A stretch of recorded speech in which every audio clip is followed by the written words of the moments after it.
Chapter 3, How to Listen Like a Leader. The question we're looking at is how to listen like a leader. How can we be leaders who not only sort of charge forward and take initiative and serve, but listen to the team around us that we've built and walk with a group of people toward a goal. And in this chapter, you talk about seven different voices we ought to be listening to. And it's a variety, it comes from getting wisdom from a variety of places. I'll just read them off there. We need to listen to other leaders. We need to listen to friends and peers. We need to listen to followers, people who are leading. We need to listen to critics. We need to listen to our spouse. And ultimately, we need to listen to God and the voice of the Holy Spirit. So how would you say you've learned to do that in your own life? Sort of thinking about leadership, what are some of the key ways we can practically think about listening to this, in many ways, cacophony of voices, often which don't say the same thing? It's a really hard thing for leaders to discern that. Yeah, I think the whole point, the last one on the list, and the way the list went, was God. And I think if we, as leaders, think ultimately what I'm always trying to do is hear God, hear God's voice, and hear God's will, and hear God's wisdom. But we have to acknowledge that comes through many other voices. Mm-hmm. And so I think it's easier for me to listen to a critic, or to listen to a peer, or to listen to a staff member, when really ultimately what I'm trying to do is hear God. Yeah. But if I think I'm just listening to Justin, but if I'm trying to hear God through him, and I think that's the attitude. And we get back to the heart of leaders and the skill. The heart is, I've got a heart, and I think any good leader has a heart that wants to know God's will and wants to please God, wants to hear what God is saying through His Word primarily, but then through other people and circumstances. But then there's the skill again. There's the skill of listening and figuring out, how do I listen? Who do I listen to? What is the context of when I need to hear from the team and when I need to tell the team what to do? But I think we usually think in terms of leaders as the ones who talk. But there is a skill of listening that great leaders. So leaders are listeners. Good leaders are good listeners. Great leaders are great listeners.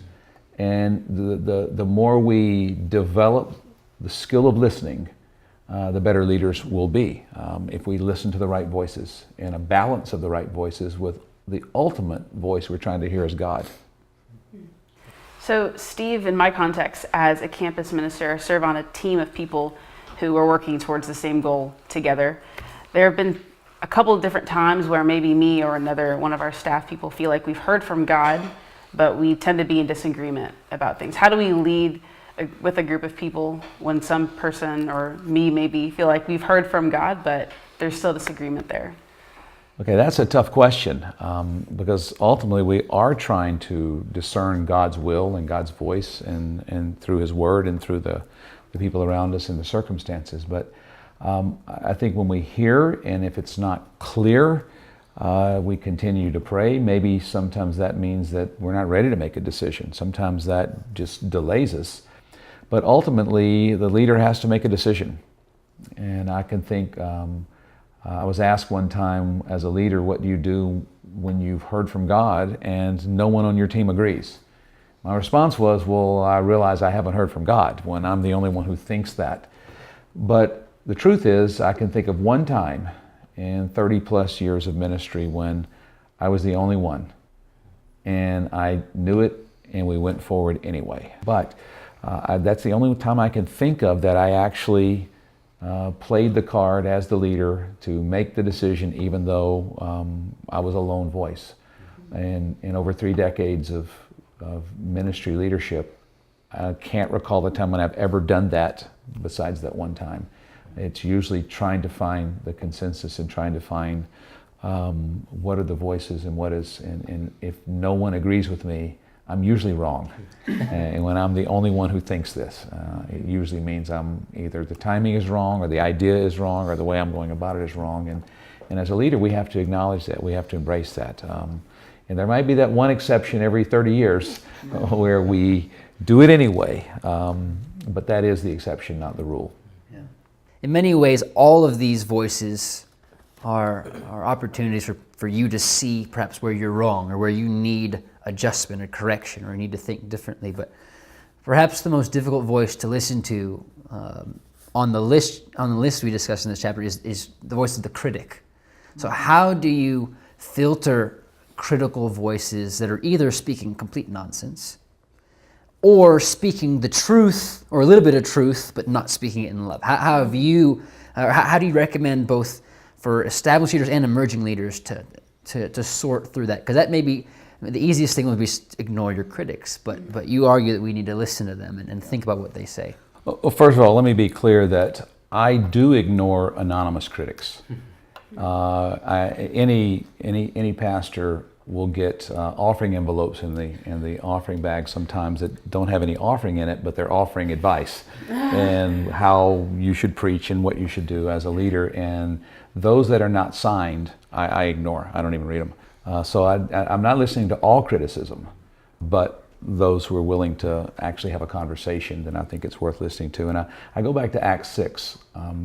There was a real problem, and criticism came up about the way the apostles were distributing the food. And so the complaint was based in reality, and the complaint let the apostles know something needed to change. But I think if we think all complaining is wrong and all criticism is wrong and we take it as rebellion, I think we miss out on some great opportunities to make good changes. And I think fortunately the apostles in Acts 6 were secure enough to allow the complaints to come up through the system, and they heard it. They didn't take it personally, and they didn't accuse these people of being divisive and of being rebellious. They had a legitimate point. Maybe they brought their complaints in a mature way. Maybe they didn't. I don't know. But the apostles heard it correctly, and they solved the problem that maybe would not have been solved had the complaint not come up. And so if the complaint or the criticism is in the right spirit or the wrong spirit, as leaders, we need to be secure enough to hear it and to deal with it. Doesn't mean we always agree with it, but we would be irresponsible not to try to hear it, especially when it's people like that from the community who are really trying to solve a problem. Yeah. And it turned out to be a very legitimate problem, and it had a relatively simple solution. And I wonder how many times we miss simple solutions because as leaders we either take it personally or we just dismiss it because we see it as negative. When it comes to kind of the listening and gaining input from others, I've found a lot of the times in my desire for everybody to be happy, if we're sitting here at a table and everyone has an idea, I can have the tendency to try and figure out how all of them can happen or all of them can work. So you feel like you were heard and you feel like your idea happens, but sometimes you just can't do that. Sometimes you have to make a decision. What are the ways that you've kind of sifted through in a way where everybody felt like they contributed, just decided to go with the one idea that you needed to run with? Good question, Bryson. And as important as it is for a leader to make people feel like they can be heard and to feel like they have been heard, sometimes that can overshadow the whole point of trying to discern God's will. And on a particular topic, and you have your team around, not everybody has a valid opinion about that topic. And so I think more important than making sure everyone gets to voice something about every topic. I know that's not what you're saying. This is an extreme view of that, but we've got to get back to the goal. The goal is to discern the will of God. And there are certain people who will have something very important to say about a particular situation. There are others who kind of on the fringe of their knowledge about it or their opinion. And so again, all opinions are not equal. And so there are times when I'm not going to let everybody sound off on it. And there are times as a leader when the people who are the most engaged, the most knowledgeable, the most experienced in that topic, I want to hear from them. And then I'll just cut the conversation off. Okay, we've heard enough. And some people are not going to get heard on that. And they need to get used to it. And but then there are other times when they maybe have more of an expertise or more experience in a topic, and they're going to be heard more 2 weeks later on a different topic. But I think we've got to balance that with the openness of a conversation with, let's get back to the point, because sometimes leaders can get so committed to getting input that they never make a decision. Yeah. And it's just input, and then everybody leaves and nothing's done. But once we have, and it's for the leader to determine we've gotten enough input, now let's decide. let's do something. Let's move forward. And again, because leadership is action oriented, and we get enough input, but there's a reason we're getting the input, and it's so we can decide and do. And that brings up another question. Just thinking about emerging leaders, thinking about the next generation, having a passion to develop leaders, especially younger leaders. Do you find that there is, or at least what I've found, I'll say it this way, I've found that a lot of young leaders feel like they don't have something to say, or they struggle with how to say it, even if they feel like they have something to say. And so how do you mine for that? How do you create the space to have that multi-generational listening that you reference here in this chapter? And how what are some practical ways that we can start to develop those practices or skills where we're mining for that information? Well, that's an important conversation. And I think especially in a ministry like ours that is intentionally not only multi-ethnic, but intentionally multi-generational. Anywhere I go in the world, in the Every Nation world, there's a passion for being multi-generational. Some pull it off better than others, but I think what you're bringing up is sort of one of the common denominators of those who make it happen. It's an older generation that really listens to the younger generation. And we can try to do multi-generational ministry, but if we don't listen, it's really not going to happen. Most leaders, especially in a church or probably in a mission context as well, are going to attract people about 5 years younger than they are. And so what happens as pastors age, the church ages, unless there's an intentional, aggressive, and strategic way to get the voice of a younger generation speaking into that, and not only speaking, but hearing it and acting on it and helping shape. And sometimes people my age, because we have such a heart for campus ministry and such a heart for the next generation, we assume that that's what we are. And we really aren't. And it sure helps having 3 sons and a couple of daughter-in-laws who remind me that many times my ideas are way off. And I think they're contemporary, and as soon as I get home I hear, or at a family meal, I hear that, boy, that was terrible, and I thought it was pretty cool. So I think the more we listen, and it happens in my own family, but also with the teams, I've tried to build multi-generational teams, and creating a context for not just me to mentor the next generation, but for me to hear the next generation, so that we can stay on the edge of what God's called us to be as far as reaching multi-generations at the same time, and leading together. And I'm not interested in people bringing a new generation's view to change our values or our mission, or to change points of theology. But it's how we apply the mission, how we do the mission, how we communicate and live the values, and how this theology applies to our world right now. I'm all ears for that. So I think we've got to realize there are some things that are unchangeable, but the application and how we roll those out, we have to hear. Can I ask a follow-up to that? Because one of the things as you were talking, I realized that another tension is, as a established leader, listening to something from an emerging leader and giving them the space.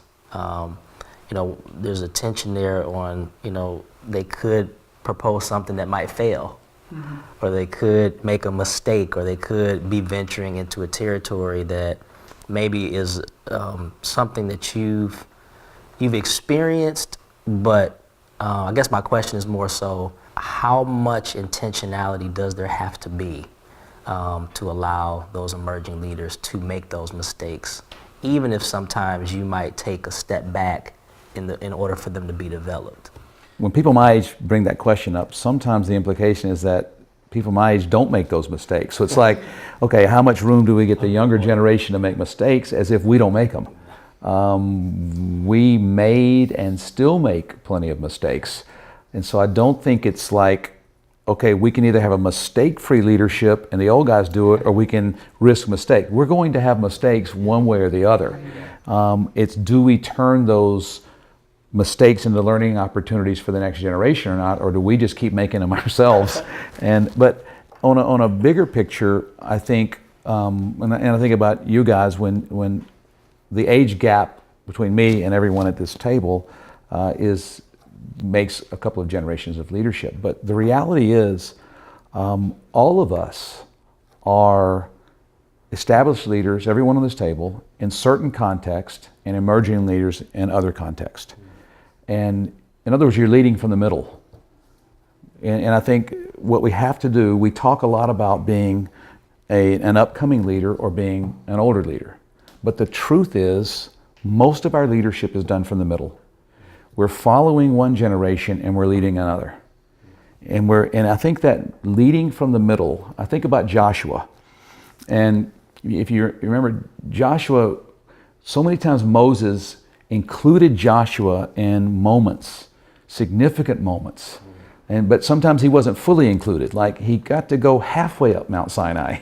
He wasn't all the way there, but at least he wasn't down in the valley with the rest of them. He got included in certain situations, and then he would hang out longer than everyone else. And Moses included him and excluded him. And I think from leading in the middle, there'll be times when you get to participate in some leadership, spiritual moments that are amazing. And then there'll be other times when you're asked to, well, you can't come to this. You have to wait out there. And I think we have to make peace with that and see that as a part of leading from the middle. And then when you look at the people you're leading, the same thing's happening. They're included in some, they're not included in others. I think when we take things personally like that and don't understand leadership development, then it becomes troublesome, bothersome to us. But if we look at Joshua, and he's a great example of the one who led from the middle and did a great job following, learning, but also leading from where he was leading. And if we can just maximize those opportunities, whether we're included or whether we're sort of halfway included, that's just the Joshua life that we all sort of have. Unless you're the one who actually started something, then that's always going to be the case for the rest of our lives, where we're sort of that middle generation, one way or the other. Yeah, in many ways, when we're talking about building multi-generationally, it's not just about established leaders including emerging leaders and hearing them out. It's also about emerging leaders, eventually, especially when they're down the road as leaders, coming back to established leaders and asking for wisdom from people who have been doing this for a much longer time than they have. And it's as much humility as it takes for an established leader to include young leaders in their circle and hear from them and take their advice and run with it and allow them to run with those ideas. It also takes humility and it takes wisdom and grace for a young leader to seek advice from people he may think are out of touch or may think don't understand his context of things, or his or her context of things haven't changed as much as we think they have. And the interesting thing is this entire book project and this entire story we see going on in Victory was realized by this process of multi-generational listening, by established leaders talking to emerging leaders saying, okay, we have a problem and this is going to be a problem that you're going to inherit. How do we solve this? And what are some things that you did? And there was discussion back and forth. So we're going to continue to pick up this theme and this value of listening and value of humbly seeking other people's advice, not just people who are your peers, but people who are older than you and younger than you.